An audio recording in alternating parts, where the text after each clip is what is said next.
McWilliams upstairs to the right music channel. Sunday at Mike's. Thank you so much for once again being here with me. Spending a little bit of time with me is always greatly appreciated. I know time is a valuable thing, and spending a little bit of yours with me is always a great thing. What a great audience I have here. Welcome every time to all of you guys out there. Let me make my adjustments here. See how it's looking. All right. Well, so far not looking, but I guess we're going. I'm going to assume that we're on. Not on over here on my computer. But that's all right. While we're waiting for more people to, oh, there we go. While we're waiting for more people to join into the live stream here, just going to talk about some things that I was pondering upon this week. I had um, a video that I was going to release yesterday, actually, um, talking about the Yamaha Lord play. I'm sorry, Studio Lord that I have from 1979, and it was a two-parter. Hey, good evening, Mr. Watson in the house. Welcome, sir. It was going to be a two-parter. Well, no, I'm getting ahead of myself. Eventually, it's going to be a two-parter, but it started out as a one-parter because I only had the one guitar. But recently, I've gotten a Lord player. Actually, it cleared customs, and I'm waiting for it to be delivered. It's a holiday. It's Session Day tomorrow here in the Netherlands, so probably won't get it till Tuesday or Wednesday. But I decided to scrap that video, and despite the fact of shooting it and editing it, but I want to take a different approach because I want to go through the history of these two guitars since I have one that represents one end of that series and one that represents the end of that series before they stopped. And I thought that would be a far more interesting video, and I want to break it into two parts. I'll use some parts of some of the stuff. Some of the footage that I shot, I can use, but basically, I'm scrapping that video because I'm excited that it's here. Happy, not happy. Tomorrow's a holiday because it just means one more day that I won't get it in my hands. But that's okay. Honestly speaking, it's going to be a better video, I think. So that's the reason why I decided not to put. I said I was going to put out something yesterday, but I decided to scrap that with news that the Lord player is now in play. Hopefully, fingers crossed, in one piece. Sunbase, hello. I get to see the first 30 minutes live. The rest on replay. Hey, I appreciate you even showing up for the little bit of time you got, sir. Your time, like I said, I know is a precious thing. And I do appreciate you spending a little bit of it with me. So, welcome to you. Now, I'm just rambling on, waiting for more people to show up in the live stream here. Talking about my plans for a video that I'm excited to shoot when I get the opportunity. So, yeah, it'll be in this week, Tuesday or Wednesday latest. I know, dude. Actually, that's kind of two videos because, of course, one has to be an unboxing video, and then I'll shoot the video with the two of those guitars talking about them because there's so many myths out there. Interesting enough about these Yamaha Studio Lords and the follow-up Lord Player guitars that it's amazing to me. If you go on the forums and you search uh, any one of those guitars, the Studio Lord, let's say the Studio 400, the Studio 450. Hey, Mickey, welcome, sir. How you doing? Good to have you here. Mickey's in the house. Anyway, if you the point of it is if you look that stuff up, the information in the word of mouth is all over the place. And none of it's, some of it's right. There is a page that you can go to called the Austin Family, which is Bill Austin has a page where he talks about a lot of different guitars, Fenders, Yamahas, Burns. The UK made West Tone guitars. Uh, and these are older guitars, the older ones, of course. And it's a good source of information on his page. But even on his page, there's information that is incorrect. Hey, Ben, welcome, welcome. And as a result of getting the Studio Lord, and this is the case for it right here. I finally got a case rack in. I had one in my studio in Singapore, and I used it for the guitars. I had so much space that I could put the cases away somewhere else. But now it's literally a case rack, which is good because now everything is. I'm straightening up the studio here. It's nice and neat. And but yeah, this is the case for this from 1979. This case is from 79, and what was that, 44, 45 years old. And inside of that case, it came with all of the tags, the original tags, the original catalog booklet, everything. Of course, in Japan because it was a Japan only release. But And in that booklet, it gave a description of not just all the models, but what they were made out of, the differences between. And that little bit of information, I think, is extremely rare because, to my knowledge, I'm the only person that I know of that has anything close to that or put forward having that booklet, that original booklet from 1979. So yeah, it's going to be interesting videos coming. I got the bug, and I've got two good examples to show off. Especially the quality of them.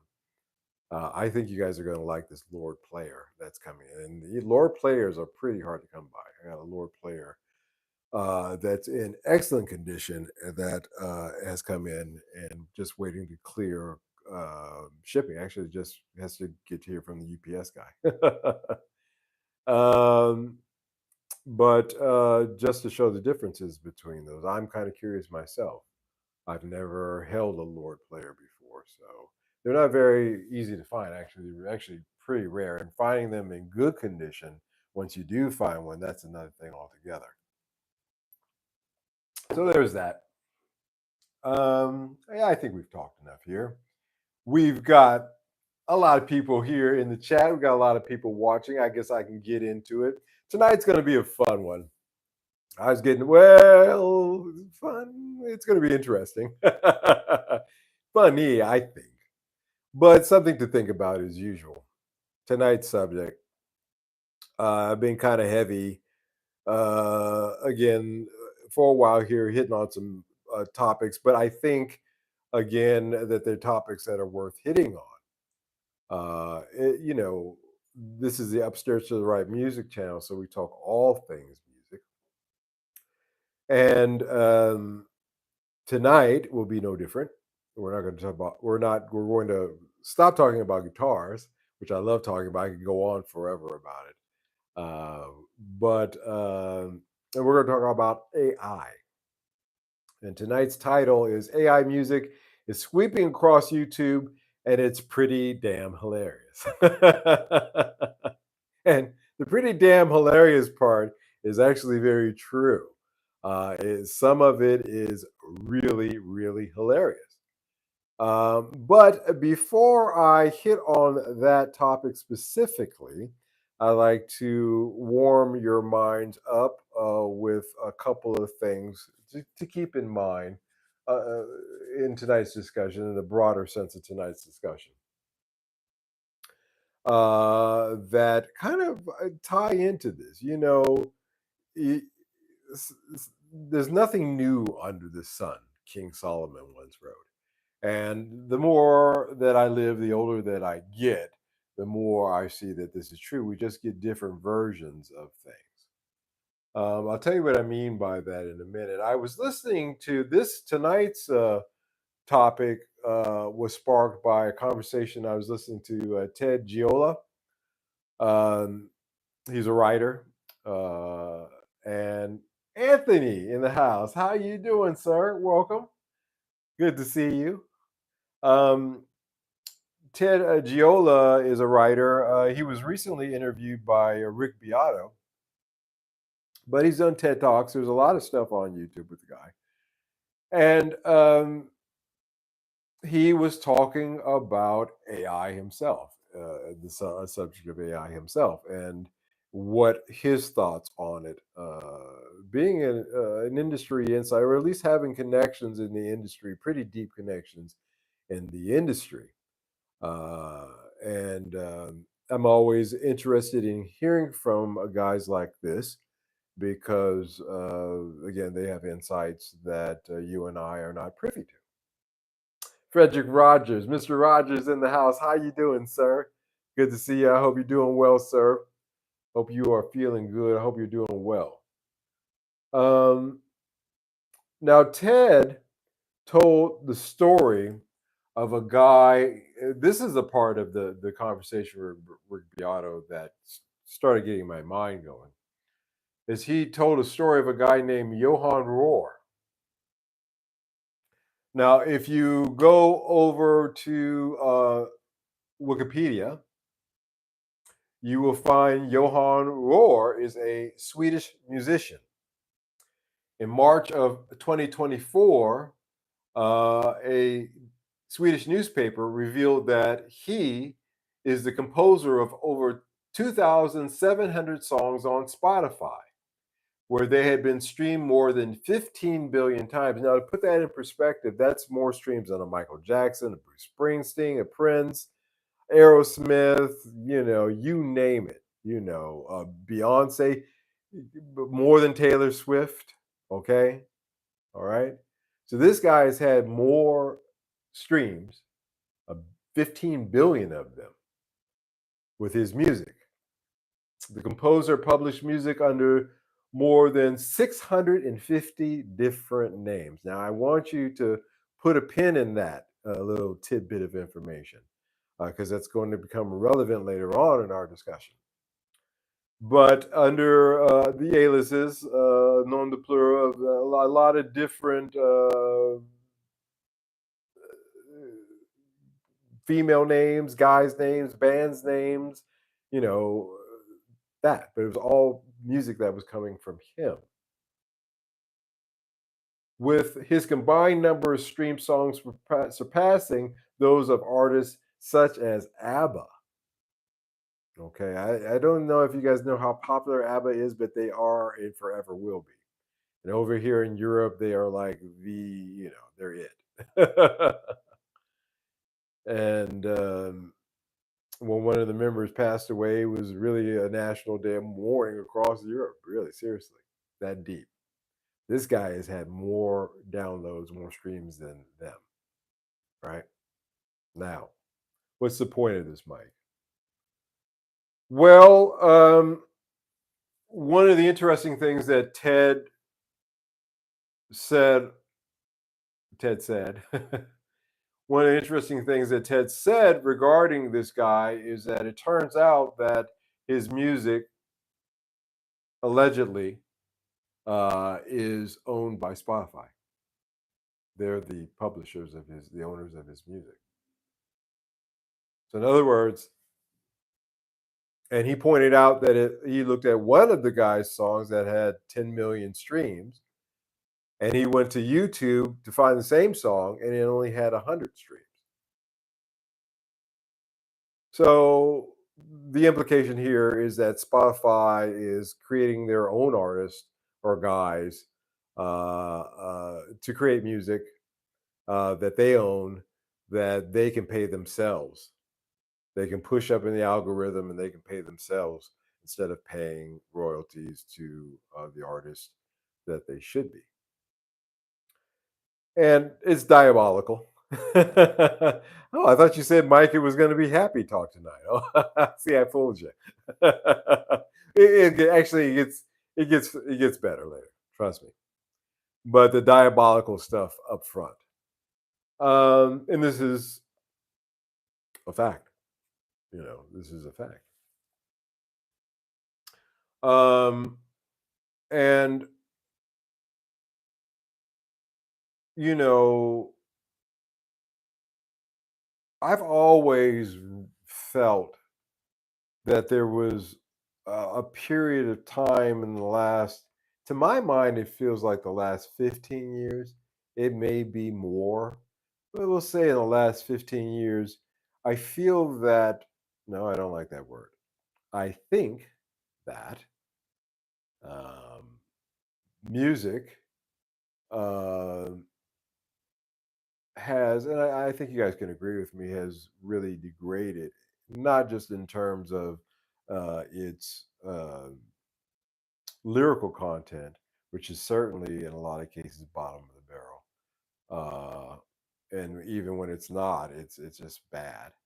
Um, might as well be written by AI. And musically, just simplistic. Maybe one chord, two chords, four if you're lucky. And it put me in mind of something that I heard uh, back in the days when I was working in studios in the 90s and 2000s, um, that there was a software that they were using, that music companies were using. It was a predictive algorithm that was designed to predict what song would be a hit and which one wouldn't.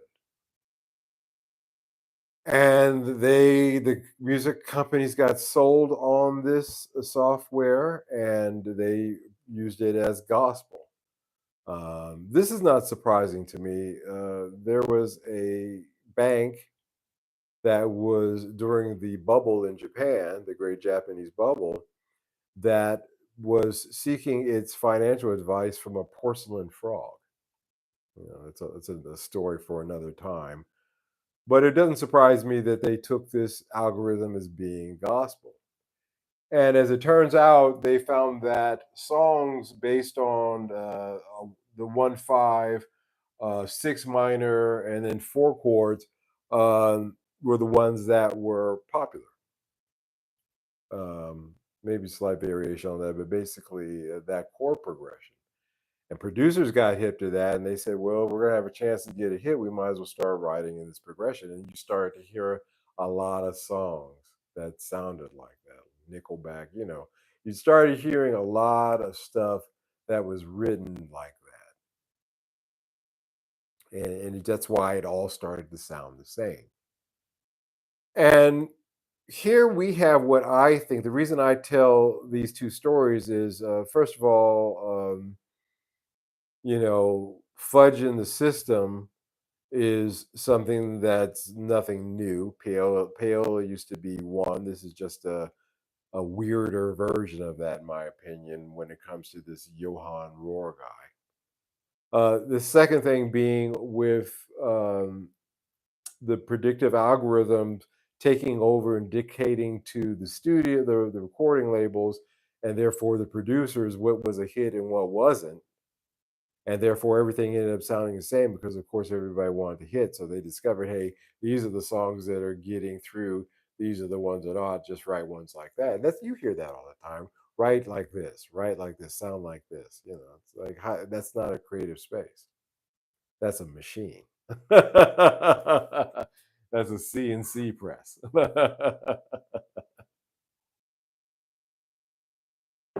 The relevance of these two stories is to show that in the case of the predictive software, that AI, in a way, in some ways, in some stages, have played a role in music, in the destruction of music, like I said, for 15 years, maybe more or less in some people's minds.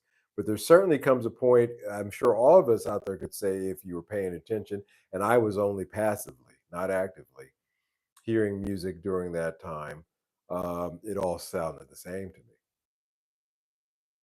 especially in the so-called 2000s rock genre. That stuff was, you know. And so it's interesting to me. Again, nothing is new under the sun. And here in, that's the story I heard. I heard somebody, I read somebody mentioning it in a comment, And I remember that story as well. I try to research it and see if I could dig a little bit more into it. I haven't found anything yet, but I will continue and I'll let you know. But pretty much I heard this story.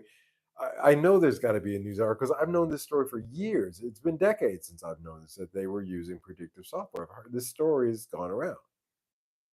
If you've been around, and I've been around. And again, this would be an early kind of AI computer indirectly dictating what was a hit and what wasn't, what was popular and what wasn't. Not the general public, but corporations through their machinations, I guess is the best word. And so there's that. Um,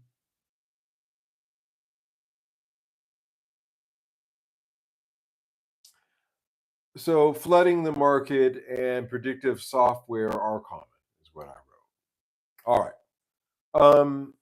Now with that preamble, setting things up here, I want to talk about AI music that's sweeping across YouTube, and why I find some of it's actually pretty hilarious, but it is indicative of more to come.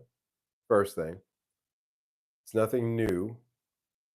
Second thing, and the third thing, just like with any new kind of technology being available to the general public, there's going to be this mad rush of stuff. It's going to be wild, wild west. It is with chat GPT. Uh, it'll be no different than with this AI music softwares that are being launched. And I remind you all that if you are an artist and you've uploaded any music that this AI is feeding from in order to create things, then that is, in my opinion, no different than like in a horror movie where the monster sucks your soul out, like a vampirism, your blood, I guess, is another way of looking at that in a way. And so, yay, more happy talk. But that's maybe four. That's number four is the reality of what it is, and that's kind of what it is. But I got in my feed recently a bunch of AI generated music uh, uh, bits. Most of the songs, none of the songs I think lasted more than 2 minutes, which tells me that there must be a restriction for on some of this AI music creating software out there, where maybe you can do it for under 2 minutes and it's free. If you want to do a whole song or something like that, you got to get into pay, something like that. But all of this stuff that I'm going to talk about here tonight is around the 2 minute mark or less.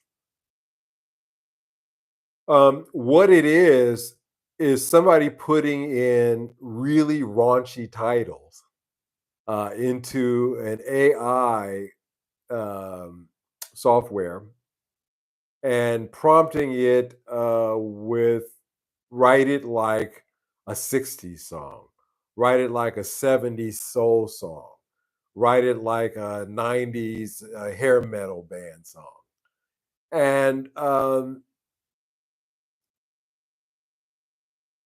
the AI takes songs. You'll hear some of these songs, and you're like, "Wait a minute, those are the chords to "Oh What a Night," for example. One of the songs I was like, "That's Oh What a Night," you know. Uh, and again, the vampire, has sucked the blood. Uh, from was it Frankie Valley? and just disgusting in that regard. But it made a song uh, that had lyrics that were really raunchy, and I'll get into them in a minute. But using chord progressions that were obviously from something that I knew because they wanted a 60s sound. And that's the other thing about it too is it'll say this is Roberta Hemming. She was a from 1972 recording. Uh, I can't say this. I'll say the initials. YCIMA.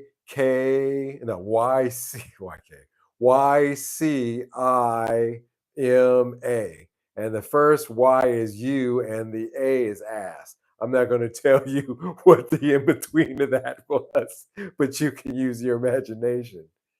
And supposedly it was an AI created song from a black soul singer from 72. The only thing is that they always missed the mark. This more sounded like a later 70s disco song. As a matter of fact, it not only sounded like I knew it was, it sounded like a Gloria Gaynor song, if you're familiar with disco and who Gloria Gaynor was. And so even in that regard, it didn't sound like a 70s, early 70s soul song. And it quite often misses the mark. Sometimes it's right on, but they prompt this, I want a 60s, and they'll give you a 60s, but a late 60s, and it's not quite, the same thing. You guys get my meaning. But there's a lot of it out there. Now, you can listen to Rob Villain, uh, not Rob Dylan, but Rob Villain singing "Pissin' in the Wind." Um, you can hear "F Me Like It Was World War III." You can hear the soul singer that I mentioned before, Jennifer Fontaine. Not only does she have "You in My," she also has a song called "Let Me Add It, Baby." These are all 2 minute and under songs and with full arrangements and singers, either male or female. In the case of Rob Villain, "Pissing in the Wind," basically they took the music of "Blowing in the Wind" and they turned it into a raunchy song using, AI of Rob Dylan, of Bob of Bob Dylan's voice over this song, but with these raunchy lyrics. And there's a lot of that too. There's videos out there, like they took a Snoop Dogg song and they turned it into like a nursery rhyme by using AI. The AI it took the lyrics from Snoop Dogg song and put it to a nursery rhyme track. And there's footage of Snoop Dogg watching it on his cell phone, hearing it, reacting to it, like holy. You can see in his eyes, he's thinking, "Holy shit, that's my voice." It was his voice, but it was singing a song in a style that he would never do. And and there's nothing that he can do about that. By the way, there's no laws or anything out there that the Bob Dylan state can do anything about Rob Villain's "Pissing in the Wind." There's nothing they can do. And there's number five for you. There's no legal recourse for the composers of a lot of this stuff because it's gray area because it's AI. This the difference between this, you'd say, well, Mike, what's the difference between this and say uh, Weird Al Yankovic, for example? Another one bites the dust, or another one rides the bus. Eat it instead of beat it. What's the difference with that? Well, first of all, yeah, he was using that music. He had to license it out in order to do it. And second of all, the vocal performance and all that he got paid for because it was him doing it. It was in his voice. And so the paperwork on that was not gray area. This is this is a different thing. And really super. So check it out, guys, if you get a chance. I'm sure it'll come up in your feed. But the main core of all of these songs is, again, they're all under 2 minutes. They're all either taking something that, like a Bob Dylan song, and making the lyrics raunchy, or they're just raunchy lyrics in general. Raunchy lyric songs have been around for a long time. They used to call them blue label songs, blue songs. When something is blue, like my song Behind the Blue Door, it's talking about things of adult content. And blue songs have been around since, back in the day. And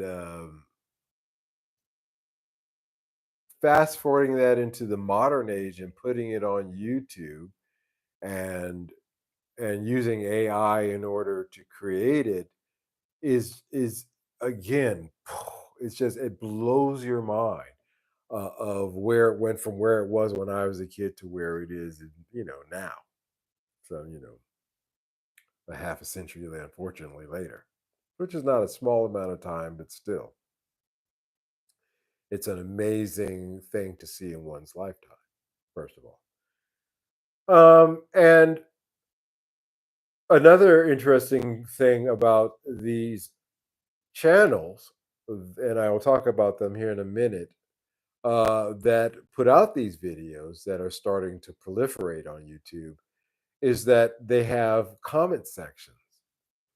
And if you read through the comments, it's obvious that they have bots that they've hired to go down into the comments section and write comments. Some of them will say, for example, Jennifer Fontaine's, Let Me At It Baby. They'll say, oh, I remember this song when I was in high school. Or, I remember this was, at my bar mitzvah or whatever. But it's obviously an AI generated song with AI generated comments. Let that sink in for a minute. You got computers writing the music and commenting on it.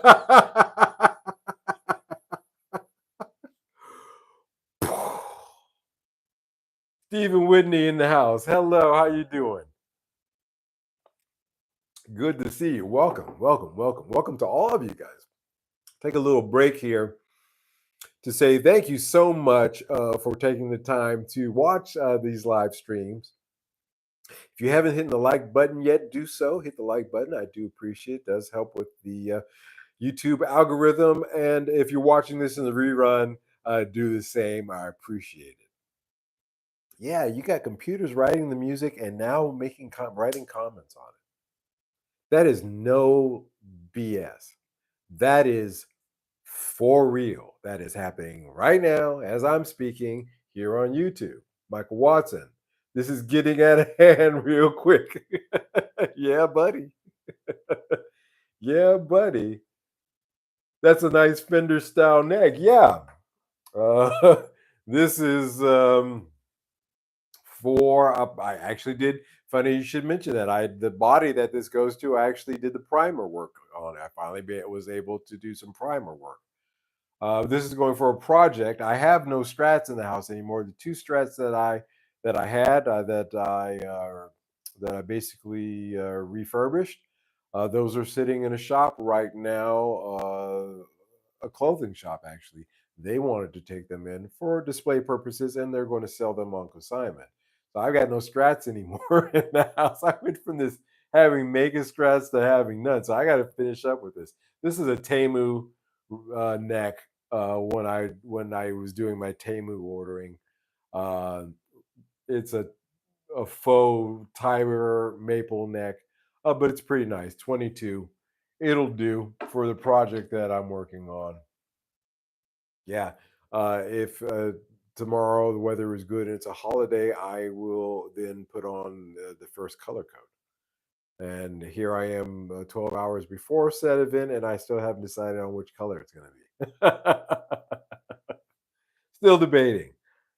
Probably going to be the gray, but it may be the antique gold. Gotta see. Or maybe I'll no, no, no. I thought I was thinking about doing a burst actually, but nah, that's a little bit too tricky to pull off. You got to be really good to do that, and I'm not. Yeah, you got computers writing computers. The music writing to computers about music that computers wrote.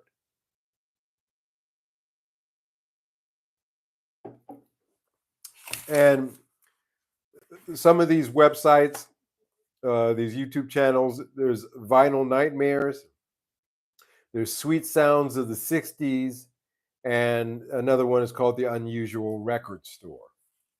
And all of these are relatively new. Not all of them have reached 1,000 subscribers yet on them in order to qualify for getting paid. However, that probably won't take long. The average views on these videos are in the 33K territory on some of them less. Um, I have a suspicion that it's probably the same individual that owns all three of these channels: Vinyl Nightmares, Sweet Sounds of the 60s, and Unusual Record Store. Only because of the similarity of the content of all of them are raunchy songs. All of them. All of them are raunchy titles. And they all are written, they all have the same je ne sais quoi, shall we say, to them. And again, I told you, you have Spotify with this Johann Rohr guy who is, behind, you know, all these, hard to be believed with a rational mind download streams. Um, again, shades of the same stuff. One person owning all this and putting it out in different names, like Johann. And I can't prove that, but I suspect that that is true. And once this person reaches 1,000 subscribers, which they will, then they will reap the benefits of putting up these short, probably less than cost of nothing clips on their channels of this AI music. That some of it really, really bites really hard off of actual music. So, I wonder how many. I guess if you got three, four, five of these channels, if you get a strike on one, it doesn't matter because the rest of them are actually gold mines. And you will see a lot of these channels, not necessarily the ones with the vulgar titles. Boy, I cannot wait to get to my dentist and get this fixed. Because talking for the last 2 months, it took. I couldn't. And my appointment, by the way, still isn't until the 15th of June. That's how screwed up the medical system is here. And I have pretty good dental, and that's as soon as I get. So bear with me, guys. Sometimes my tongue gets a little thick. But yeah, you're going to see a proliferation of these channels showing up. Not of them of raunchy, but a lot of this type of AI style music. There's others that I've seen. Again, like I said, they'll take a modern song like "It's Getting Hot in Here." Well, that's not too modern, but a song like "It's Getting Hot in Here," and they'll say to the AI, make this into a 50s style song. It has the same lyrics, but it'll be done like a 50s doo wop, for example. And the legalities of this, I really wonder. I would be super pissed if somebody took one of my songs, either the lyrics or the music, and used AI in order to create something that they're getting money from off of YouTube. And with it being the wild, wild west and no legislation out there and nothing to protect us, this is just the beginning of this. I'm telling you guys about this because you're going to be seeing more of this coming up as the months go ahead. Mark my words. Mark my words. Because it's free money. It's really basically free money. I get an AI music software program, whether it's free or paid. I type in a few nonsense things like, my baby, sits on my face. and write it in a 60s style Doris Day, melody, type music, and it generates it. I create an AI generated fake music, fake album from that supposedly of that singer from that period. I put it up on YouTube and get AI bots to write in the comment section about it so that it pushes that video up in the algorithm. And as soon as that channel hits 1,000 subscribers, I start to, which by the way, I can use bots in order to get that going as well. Then I can start to reap money off it. Now it seems like there's a few steps there, but they're not very difficult steps because 90% of the work is done by AI. It's not like the person sat down in their studio and said, okay, I'm going to write this parody song. I'm going to hire musicians to compose it, bring a singer to sing it, record it, press it, then take that, do a photo shoot, to create a album cover for this, put that up on YouTube and put it out that way. No, no, no, a lot of those steps were done. And then generate a real base by going out to clubs and performing these parody songs and having people comment down in the YouTube channel. No, no, everything is all AI. None of it is real human beings.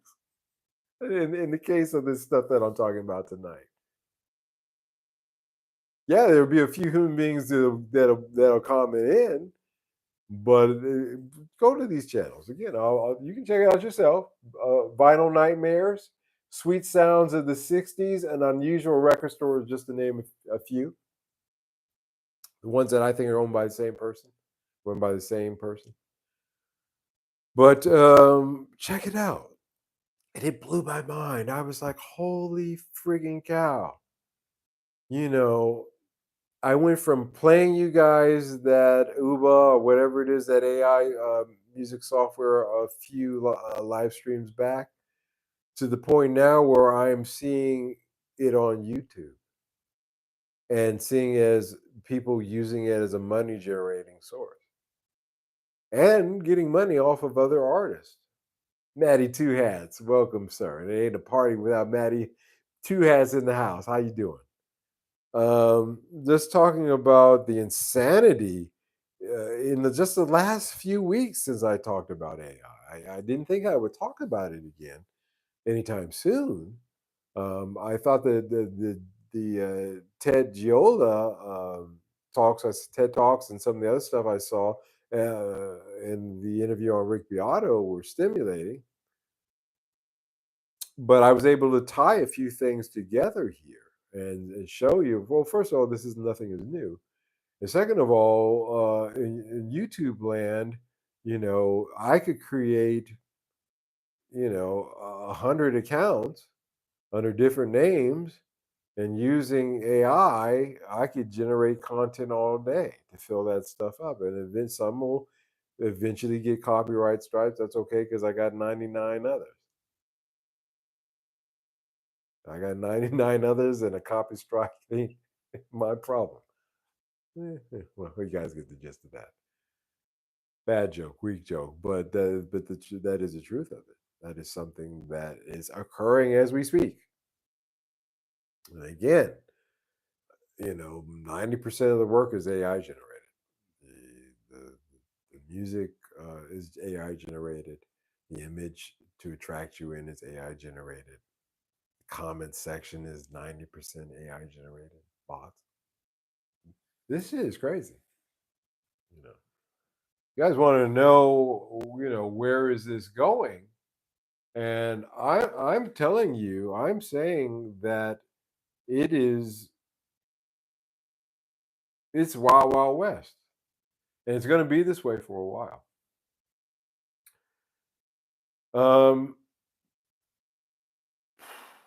I suspect, again, there will be a backlash to this. It's all fun at first. It's all novel. Those who can make money off of it in the beginning, and while it's still gray area, will. Those who have the porch pitchforks and the torches in hand will have the pitchforks and torches in hand. But once the dust settles, I still believe that it's all fun and games, but people need visual entertainment. And they're going to want us to still see live players. And coming up soon, I'm sure that there will be AI generated performances, holograms. But for the time being, that is the slim little narrow wedge of hope that musicians have in light of things like this these days. You know, I'm not. I laugh. I I think it's hilarious. Um, Hold on one second here.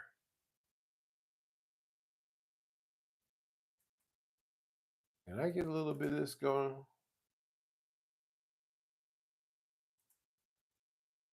See if I can find this. All right. I want to play you one of these songs. I'm not going to play the whole thing, but this is again AI.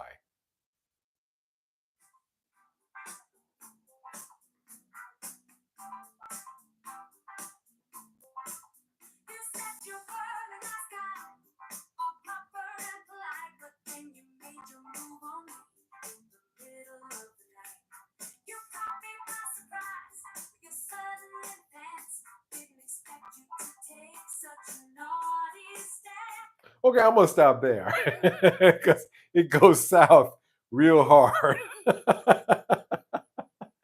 But 2 minutes 24 seconds on this one. This one is actually a full production. Um, this channel has eight has far surpassed the 1,000 subscribers. It's got 8,000 subscribers on it.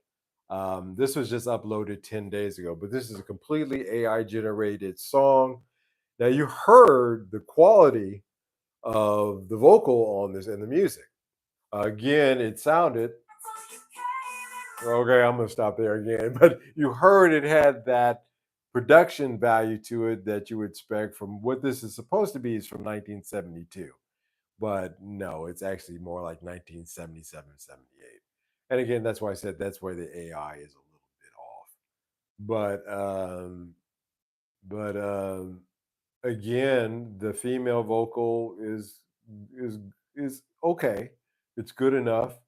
It does have that auto tune, not auto tune, more like God. What is the name of that auto software? It has more of a pitchy correction kind of sound to it, so it's not perfected, but it's pretty close. It's pretty close. And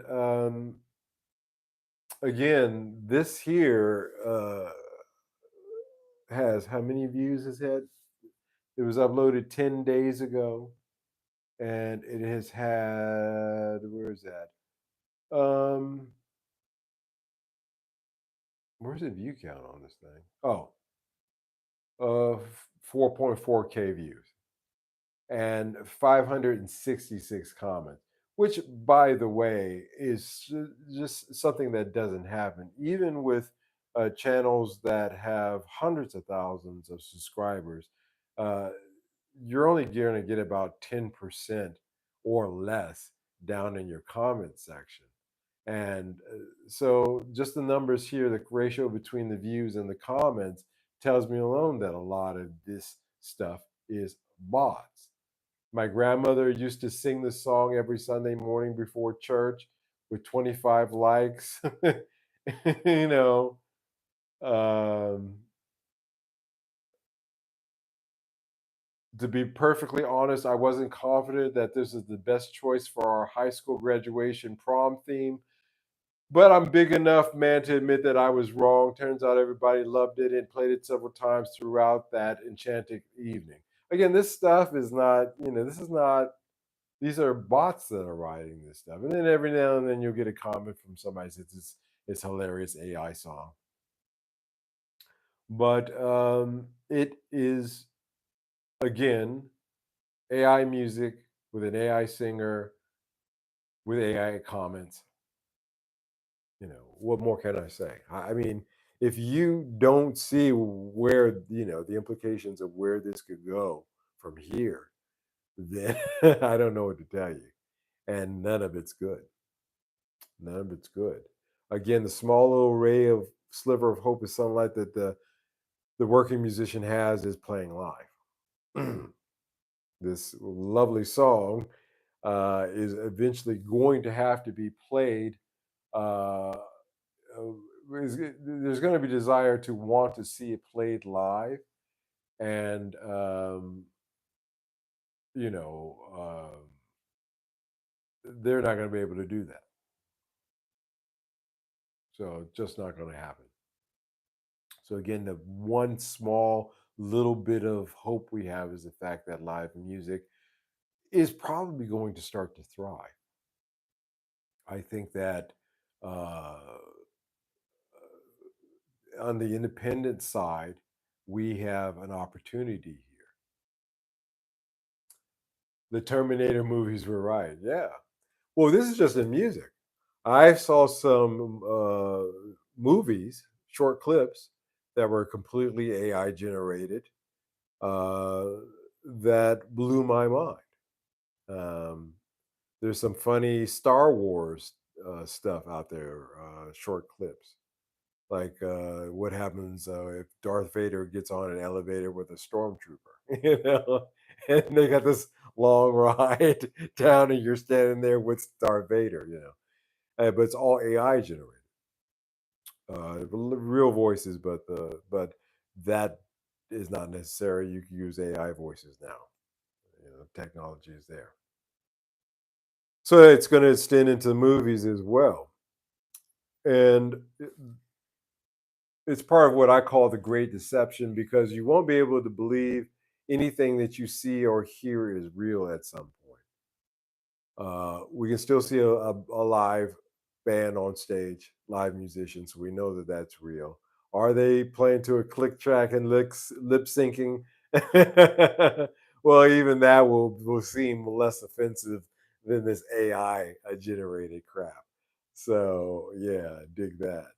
'Cause a lot of these guys are out there doing it, but they're doing it to a click track, a click vocal, and it's especially Motley Crue.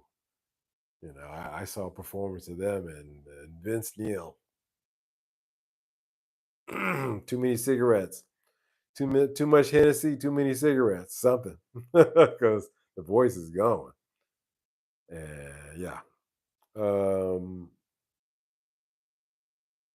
it's just fascinating. It's fascinating to me. It's just provocative how fast and again how quickly we're going to see proliferation of this kind of video content on YouTube. And and for right now, if you want to do that, hell, go ahead. You can do it yourself. If you want to make some money on YouTube, get yourself some AI music software, do a couple of parody songs, throw it up. Guarantee you'll get the subscribers in the time that you need and just reap the benefits of it while it's all gray area. But I don't know, man. It's vampiristic in some cases, especially Pissing in the Wind by Rob Villain.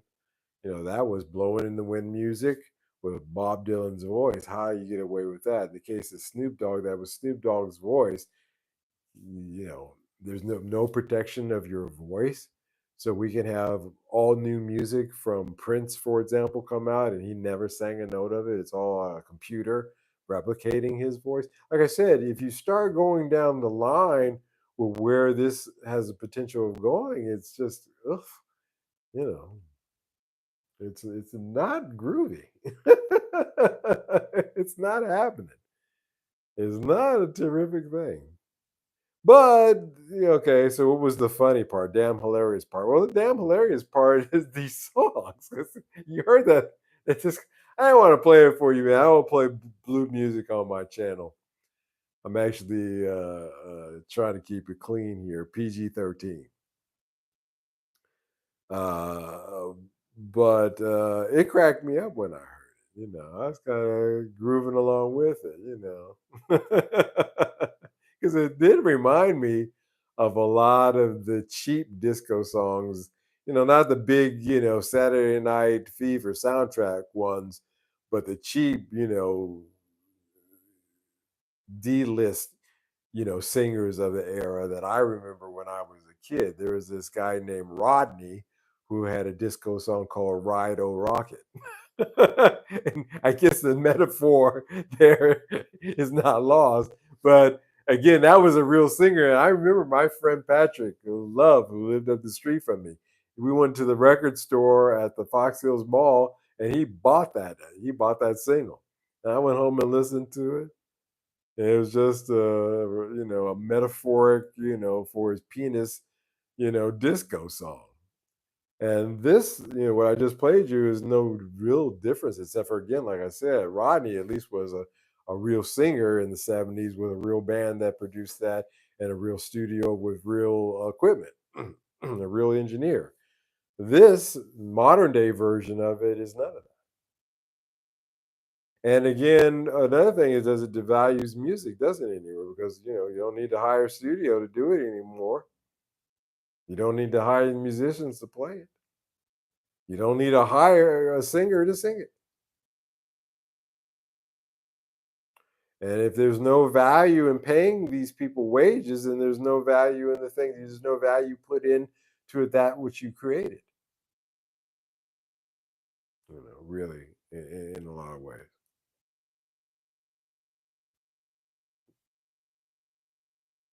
So it's the continued devaluation. It's a big. Speaking of vampires, it's a nail in the heart of of the valuation of music. It's the continued devaluation of music. The record labels. The reason, I'll tell you something. The reason why in these TV commercials and a lot of the stuff, that the movies and stuff that they license their songs for, the reason that they're Ted was pointing this out too. These companies are more interested in licensing these days than they are in signing up artists because they see no future in new artists because every new artist is going to be AI controlled by Spotify, or if not, it's going to be producers at Spotify. Basically, Spotify is calling the shots now with these labels, with Universal Music. Dig that, let that sink in. And Universal Music is pivoting more towards licensing music. And even that, with this AI, eventually they're going to get forced out. So, a lot to digest there, guys, tonight. A lot of meat on that particular bone. But again, go check it out yourself. I'll say it again. It's Vinyl Nightmares, Sweet Sounds of the 60s, an Unusual Record Store. Vinyl Nightmares is the one that I just played you that one track from. Um, the that is a longer production. It's about 2 minutes 23 seconds on that one, so it is a full song. I like the end of it. It's got a funky. It's actually got a funky guitar lick at the end that I kind of dig. Actually, to tell the truth, um, I'll put here. Let me pull that up so that you guys can hear. Hold on, I'm in the middle of a. Here we go. Yeah, this ending.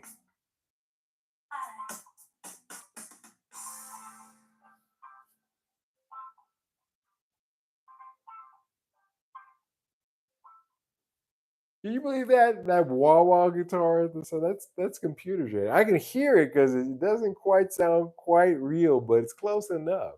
It's there, and I like that. I was like, wow, that's a funky little wah wah lick at the end. It's all AI. So I'm done, man. I'm done. Prince would be turning over in his grave. He warned about streaming back in the days. One of the biggest fights he had was about streaming. And then when he said, "Okay, if this is the way that you guys are going to do this, I'm going to start linking my album sales to my ticket sales."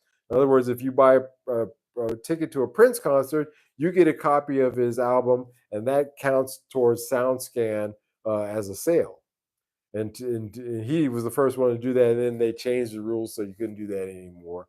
But again, he warned about this. He warned about this, and I don't even think he uh, could have foreseen the implications of where this went to eventually. You know, and where it was going. You know. Um,